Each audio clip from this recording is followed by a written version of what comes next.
Bonsoir, mardi 13 août 2019 et donc aujourd'hui on va parler essentiellement de la corrélation entre les cryptos et le Bitcoin. Donc voilà, on va étayer un peu, donc j'ai un peu continué à travailler sur ce que je vous avais montré et donc je vais vous expliquer en fait quelques petites choses sur donc, ce que moi j'ai analysé.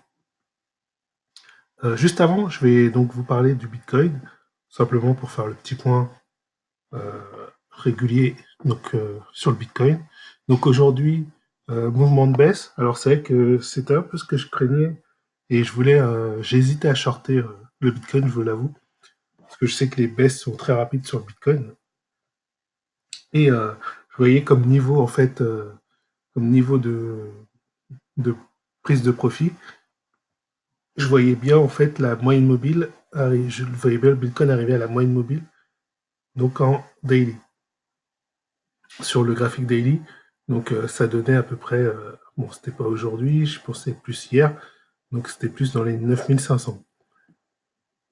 Et effectivement, quand on regarde la bougie aujourd'hui, on voit qu'elle a quasiment rejoint la moyenne mobile et qu'elle pourrait très bien franchir la moyenne mobile dans demain ou les jours à venir. Alors, en fait, j'ai eu sentiment de marché. Comment? Parce que, étant donné que les tentatives, voilà, de casser la moyenne mobile finalement n'ont pas été portées très loin. Vous voyez ici, ça avait un peu monté, mais comme je vous avais dit, c'est vite redescendu après et c'était plus sur un horizon 3 heures. Et j'ai vu que du coup, voilà, et après, quand j'ai vu que voilà, c'était plus la moyenne mobile qui se collait au cours, je me suis dit, bon, je sais pas, je le sens pas terrible. Et puis, voilà, même en 4 heures, on n'avait pas eu de. C'était enfin, pas vraiment mon dernier espoir, mais c'était la dernière. Après le 4 heures, on passe en jour. En tout cas, graphiquement, techniquement, c'était le 4 heures le dernier à pouvoir faire une relance de- du prix vers la hausse. Et malheureusement, la moyenne mobile a juste elle a suivi, mais bon, il s'est rien passé de spécial. Et du coup, voilà, donc je voyais bien que, en plus, avec le temps de latence, etc., je me disais certainement le mouvement va être baissier. D'où la dernière fois, en plus, je vous avais tracé, donc là, je vous avais dit si ça franchit la limite basse que j'avais tracée en jaune, je me souviens. Alors, je sais plus si c'était.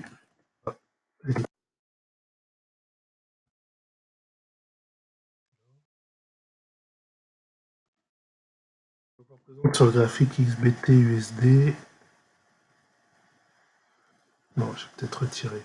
BTC.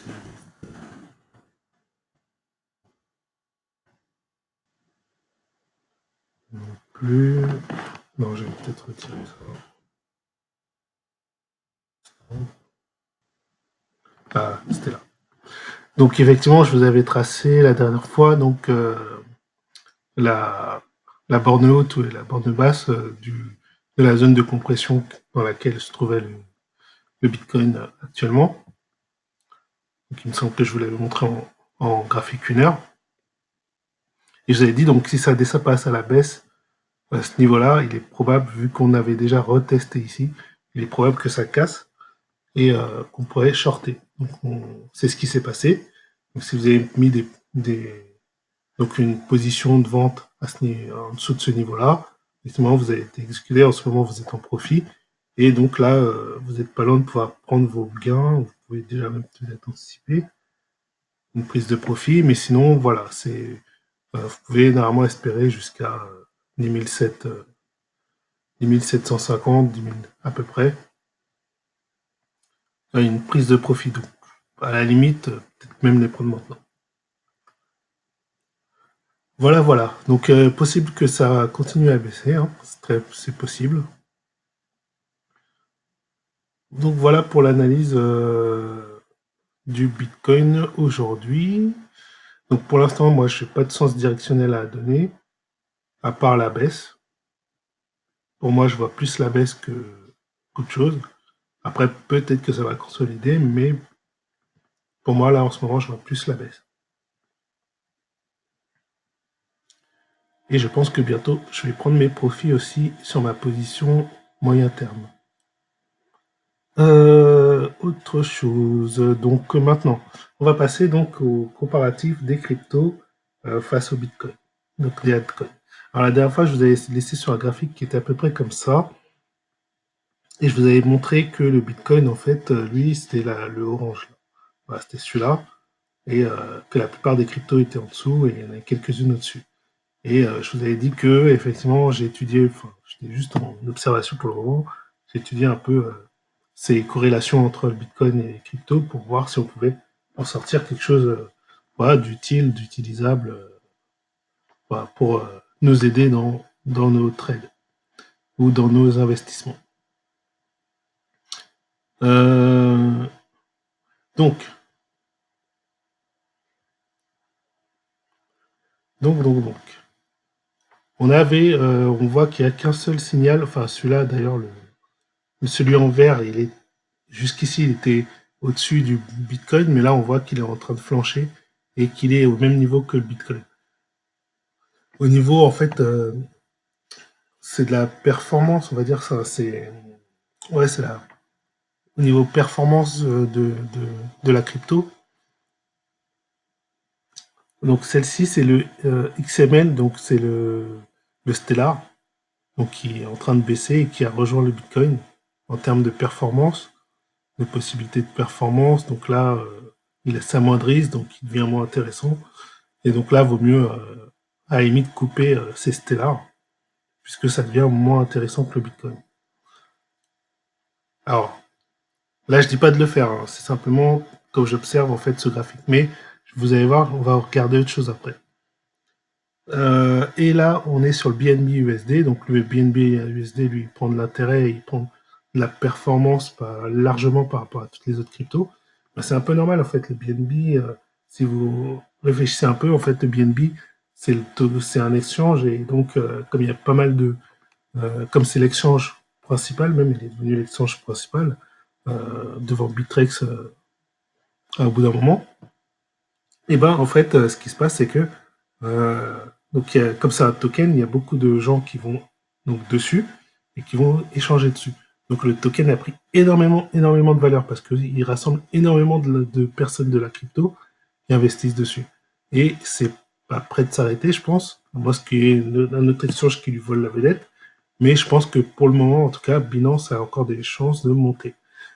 Et alors ça, c'est sur ce que je voulais dire. Voilà, du coup, ça, ce que vous voyez, c'est sur l'horizon très long terme parce que ça prend en compte les mouvements depuis 2017. Donc là, les performances depuis 2017. Donc c'est à prendre enfin, avec des pincettes ce que je dis parce que là, c'est vraiment une vue sur le très long terme. C'est pour ça qu'on a une ascendance qui est très forte là au niveau du BNB par rapport aux autres cryptos parce qu'on prend quand même un horizon qui est assez lointain. Euh, Par contre, si on raccourcit l'horizon, et c'est là que je veux en venir, c'est si on raccourcit dans l'autre sens, voilà, ça commence à changer. Alors lui, c'est qui? Lui, c'est le Link. On voit que le Link, il prend finalement, c'est lui sur un horizon plus court terme, puisque le Link, il n'existait peut-être pas avant. Il y a une période où il n'existait pas, donc il n'avait pas de, donc il ne pouvait pas avoir en fait de grosses.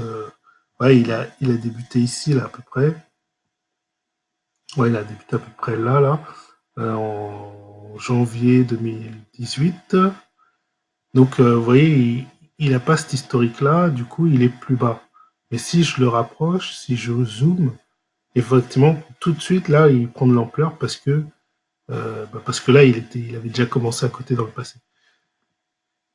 Parce qu'on est largement après, enfin, pas largement après, on est à quelques mois après sa date de création. Donc, le Link, effectivement, on peut dire à moyen terme, en tout cas, il a beaucoup d'intérêt. Il y a beaucoup d'intérêt sur le Link et donc il a beaucoup performé jusqu'au 29 juin. Donc il a pris de la baisse là depuis le 29 juin, un peu comme beaucoup d'autres, mais globalement voilà, il avait pris beaucoup d'intérêt. Il y avait ici le BNB, ben, voilà, qui est toujours au-dessus. Mais vous voyez, c'est moins important que ce qu'on a vu tout à l'heure sur un horizon plus long terme. Alors peut-être parce qu'il y a le ligne qui est par-dessus, du coup on a cette impression-là. Alors moi, ce que je vais en venir, donc je vais charger directement mon BTC Coin. Donc là, en fait, j'ai zoomé. Non, c'est pas normal. C'était pas ce que je voulais. Ah, il n'a pas été enregistré. Ce que...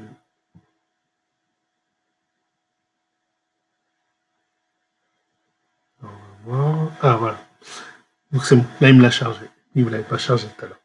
Donc là, voilà. Donc là, on est. Donc là, j'ai zoomé. En fait, c'est comme si j'avais zoomé sur un seul mois. En fait, ce que vous voyez ici, ça correspond à peu près, même pas à un mois, ça correspond à 3 semaines. Je pourrais faire un mois. Je crois qu'on peut.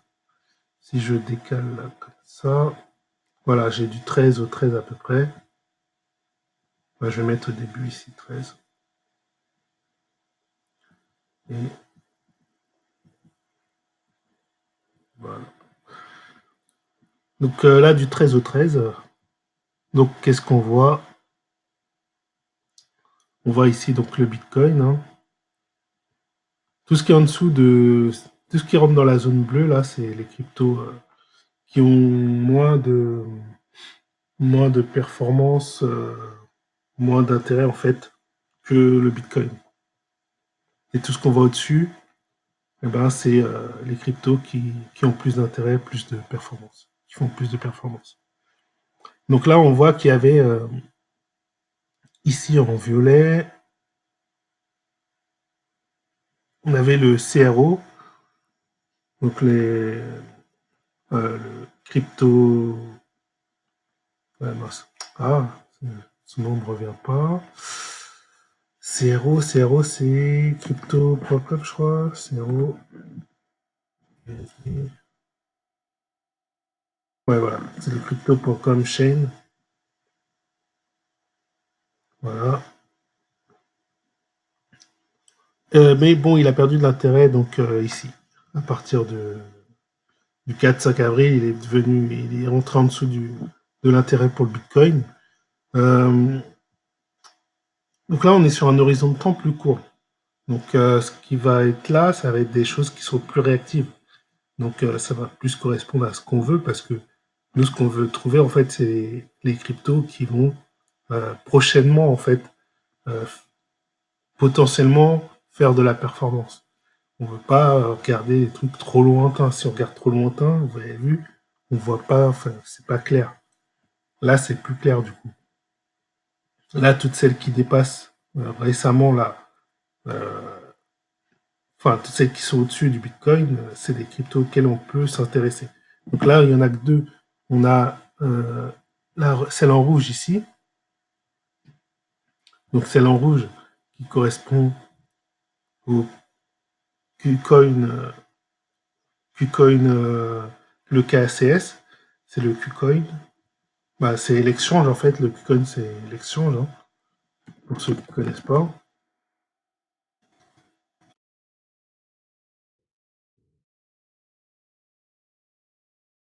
C'est un échange en fait comme Binance. Ah oui, ouais, ce que je voulais, c'est pas ça que je voulais faire. C'est pas grave, on va faire ici.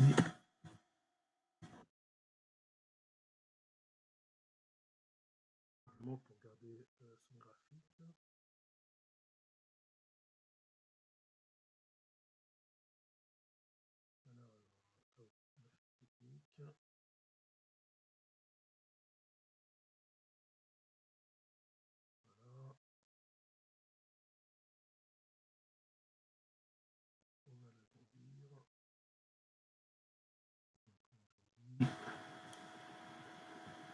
Non, on va faire ça. Non, pas ça. Plutôt ça.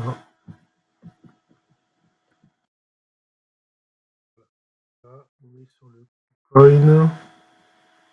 Donc on voit que sur un horizon ça. On va pas prendre trop loin non plus. On va prendre depuis la reprise. La reprise, c'est en février. Voilà. Donc, depuis la reprise, on est monté très haut. On a stabilisé. Donc là, on est dans une période encore de range. On est encore dans la stabilisation depuis le mois d'avril du KuCoin. Mais on voit quand même qu'il y a eu regagné une grosse prise d'intérêt, etc. Et là, en fait, ce qu'on regarde donc, ici, on voit effectivement la stagnation ici. Même si elle est au-dessus du Bitcoin, il y a une stagnation qui s'est créée. Là, oui. Par contre, oui, tout à l'heure, je fais une bêtise. Je reviens en arrière, voilà. Donc là, en rouge, on voit effectivement la stagnation qui est au-dessus de celle du Bitcoin, mais qui, voilà, c'est stagnant. Par contre, on a un pic ici, on en a une deuxième qui est en train de franchir le Bitcoin, qui est en train de passer au-dessus au niveau de l'intérêt par rapport au Bitcoin, et c'est le BCH, donc le Bitcoin Cash. Donc il va falloir quand même observer le Bitcoin Cash, puisque il se donne un signe d'intérêt.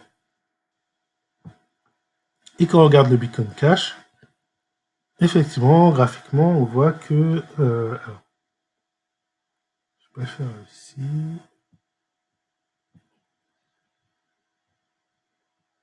Je vais plutôt le regarder ici.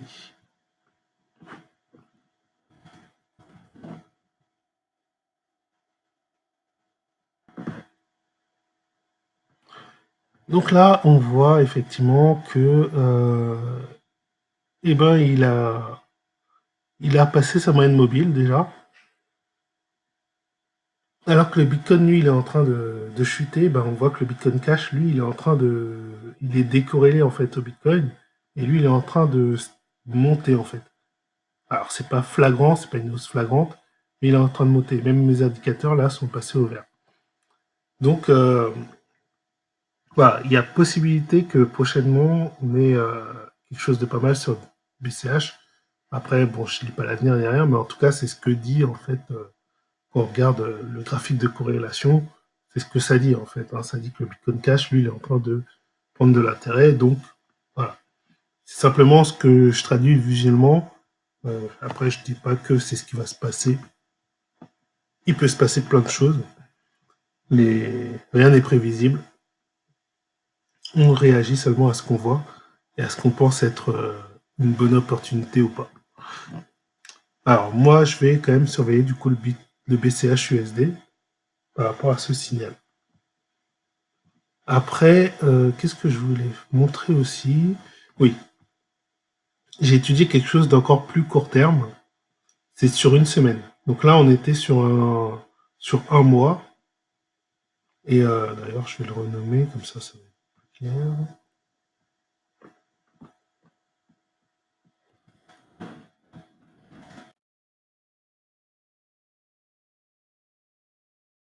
Là, maintenant, du coup, on va observer les altcoins face au Bitcoin, mais sur une semaine. Donc sur quelque chose de très réactif.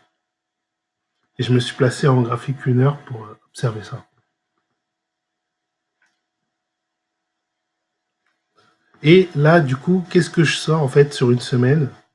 Et ben là, je sors quand même plusieurs cryptos. Donc on a celle en marron qui est le BNB, une autre en marron qui est le BCH qu'on a vu tout à l'heure. Donc ça confirme hein, ce qu'on avait vu. On a ici en rouge, on a le KuCoin. Alors, il est au-dessus du Bitcoin comme on l'a vu tout à l'heure, mais il est descendant.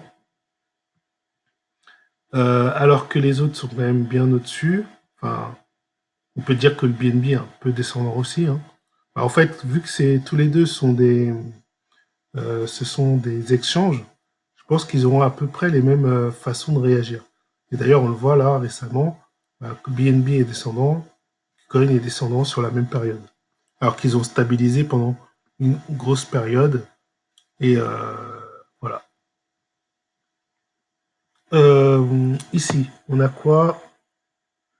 Oui, le BCH, que j'ai dit tout à l'heure, qui est montant. Hein. Donc on le voit ici quand j'appuie, on voit qu'il est, enfin depuis en tout cas milieu de semaine, il remonte. En vert, donc depuis pareil milieu de semaine, on voit que c'est le Link USD est en train de remonter. Et on a aussi le ETC USD qui commence à surperformer donc le Bitcoin. Donc on va regarder le Link. On va regarder le graphique du Link.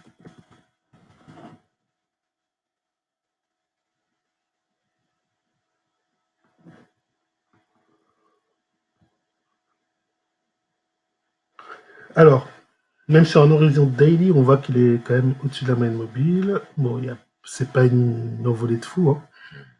Pardon, mais c'est une petite envolée. En 1 heure, on voit quand même le décollement ici. On voit comment il commence à décoller. Maintenant, on va regarder j'avais dit, il y a le Link et le ETC. Donc l'ETC, donc l'Ethereum classique, USD, sur Bitfinex aussi. Donc pareil, hein, en graphique 1 heure, on voit le décollement, donc il a franchi des résistances. Donc là, il décolle.